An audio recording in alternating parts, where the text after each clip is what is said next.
Oh, welcome back to AP World History Modern. Today we're going to begin our second day on Unit 9.1, Advances in Technology and Exchange after 1900. Our learning objective today is to explain how the developments of new technology changed the world from 1900 to present, and we will do a little skill practice today as well. All right. As far as what we are, what we kind of start off with in class is if you scroll up where you're watching this, you'll see this little sourcing activity. And all right, so we kind of read through this and we do talk about this in class. So please feel free to pause and go ahead and read this. All right, so hopefully you had a moment to read this. So I guess the question, is, how are you going to source this? You can obviously contextualize this. Well, first off, is what he's saying true? Right? Is there truth to what he's saying? And I guess probably the easiest way to address this is, not whether what he literally is saying is true. Like, for example, is it literally true that the internet is an extension of American imperialism? That seems to be what he literally is saying. So aside from that, that's not what I asked. It's not what I mean when I ask, is what he said is true. But is what he said true that in the early 2000s, the majority of the content created, was it in English? And I think it is safe to say, right, that the answer would have been yes to that. So then contextualize that. Why was that? Why is that true? Or why? What led to the conditions that is being discussed here? So if you want to, contextualize this specific document, you don't need to agree with what he's saying, with this kind of idea that this is, that the internet is an extension of American imperialism, but you can contextualize it because there is a statement of, I think a generally accepted truth there, that the majority of the content on the internet in the early 2000s was in English. So why was it like that? Right. So that'd be a nice, easy way to contextualize. What is the purpose of what he's saying? Is this to criticize the United States, or is this to advocate for something else? And why would he be advocating for that? Right. His audience, I think, is pretty clear. Right. So this is not. This quote is not designed to try to convince anyone in a Western nation to change things. Right. So this is kind of a nice little sourcing document. And of course, if you don't know what kind of happens after this, is China does kind of follow through with this. They do create an entirely unique ecosystem, that is separate from the West. So, like today, right, in 2021, if you are your average Chinese user, you cannot access Google, Facebook, Twitter. You don't have access to those kinds of things if you're, the average Chinese citizen. That is not to say you can't access them in those countries. If you are a tourist visiting China from overseas, if you are using your cell phone data plan, you still can access, your Gmail account, right? Your Facebook, right? So you still can access those things, but not if that is only if you're on a cell plan, right? Your digital cell plan. This kind of interesting thing, your average Chinese user doesn't have access to Facebook. However, that does not mean that people in China are not on Facebook and Twitter. This is an interesting article coming out of NPR from August of 2019. And what this is let me kind of just scroll over. I'm going to make this a little larger for you.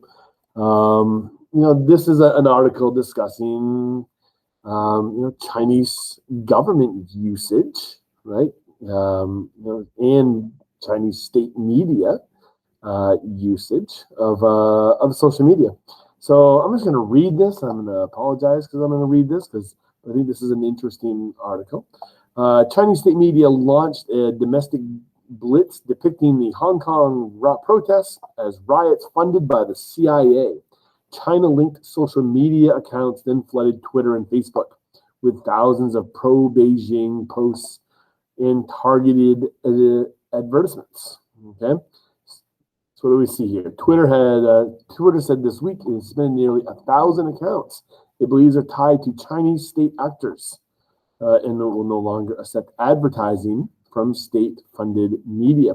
Facebook announced shortly after that it was removing 7 pages, 5 Facebook accounts, 3 groups after Twitter tipped the platform off to the number of deceptive tactics, including the use of fake accounts.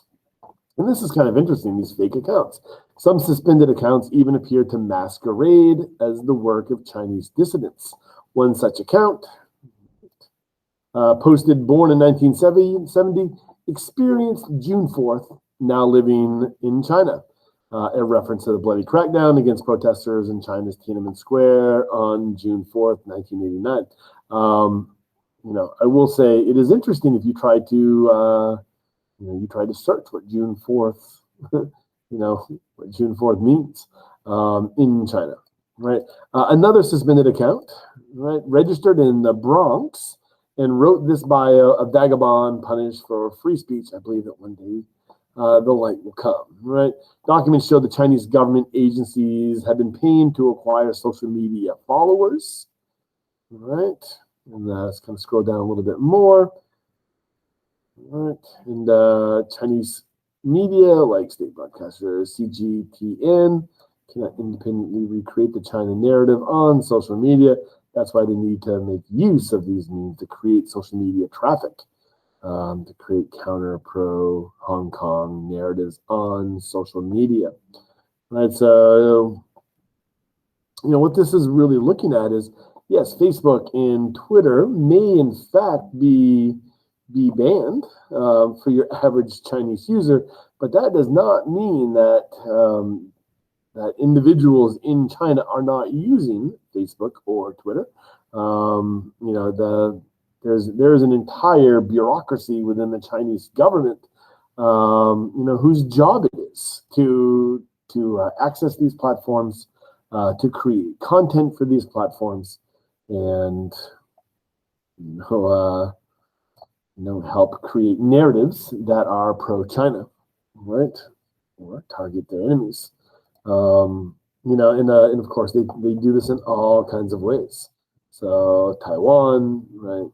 Taiwan is one that's historically been one of the targets, and of course still is to this day, right?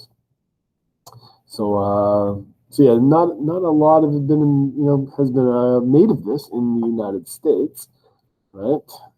However, it is an increasingly growing concern, right, in the United States. All right, so anyway, so it is kind of an interesting, right? Kind of just looking at that document. Yes, a unique platform was created by the Chinese. However, they are still fully accessing this. All right, so I recommended that you kind of do a deep dive on one of these kind of topics, that make up this technology and innovation, how it had an impact on the 20th century at the present. So today in class, the primary thing that we are doing is we're actually looking at the new modes of transportation as a concept, specifically looking at container ships, right? So, right, kind of looking at how this has really changed. So we talked about globalization as a concept, a massive explosion in value in international trade and the number of trading companies. And, so when we're kind of looking at this, there's a couple of major innovations, that take place that it's almost impossible to see globalization being what it is without these major innovations. And of course, one of which is the size of the cargo container ships that transport our goods overseas, right? So, and of course, you can kind of notice here, right, these kind of Panamax classes. These are ships that are so big that they would not have made it through the existing Panama Canal, so the Panama Canal had to be expanded. And of course, these ships, because they are so large, once these things start coming into contact, because they're so large and because their draft is so deep, right? So these things fully loaded have a draft or a draw 50 feet. Right? Because of this really restricts the number of ports that they can come into. Only your deep water ports or your deep dredged ports can handle these things. I know locally our local port in town cannot handle these ships, but I believe for the last couple of years the port of Savannah has been sufficiently dredged to accept these new Panamax cargo ships, right? So technologically, what kind of innovations we see, these massive, growth in these ships, and to kind of see it from a different point of view.